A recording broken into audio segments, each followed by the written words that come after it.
নির্বাচনী বন্ড মামলায় ফের করা কোর্ট। এবার কেন্দ্রীয় অর্থমন্ত্রীর বিরুদ্ধে এফআইআর এর নির্দেশ। নির্মলা সীতারামনের বিরুদ্ধে এফআইআর এর নির্দেশ বেঙ্গালুরুর বিশেষ আদালতের। নির্মলা নাড্ডা সহ বাকি অভিযুক্তদের বিরুদ্ধে তদন্তের নির্দেশ। 3 মাসের মধ্যে রিপোর্ট জমার নির্দেশ আদালতের। বন্ডের মাধ্যমে তোলা আদায়ের অভিযোগে মামলা, জনস্বার্থ মামলায় নির্দেশ বিশেষ আদালতের। আদালতের নির্দেশের পরেই ফের জোরালো ইস্তফার দাবি। নির্মলার ইস্তফা দাবি বিরোধীদের।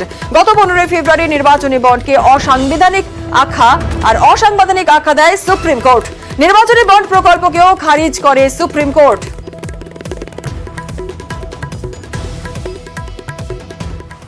ইলেকটোরাল বন্ড দিয়ে তার নাম করে এজেন্সি পাঠিয়ে প্রভাবিত করে ভয় দেখিয়ে থ্রেট পারসেপশন যারা বলছেন না থ্রেট পারসেপশন, এই খবরটা একটু পড়বেন। থ্রেট পারসেপশন কি জিনিস?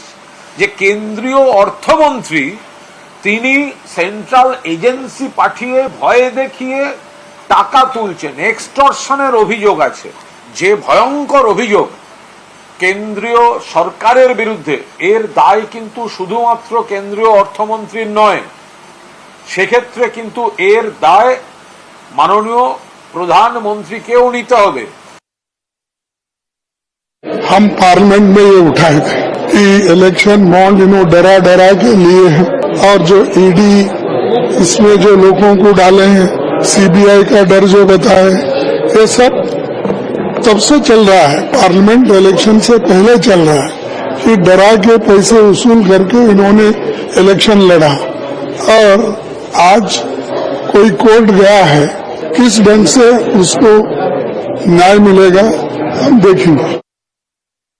ইলেকট্রাল বন্ড একটা পদ্ধতি, ইলেকট্রাল বন্ড একটা রাজনীতিতে মধ্যে প্রবিটি বা ইন পাবলিক লাইফ, এটা কি টার্গেট করে একটা ব্যবস্থা নেওয়া হয়েছে।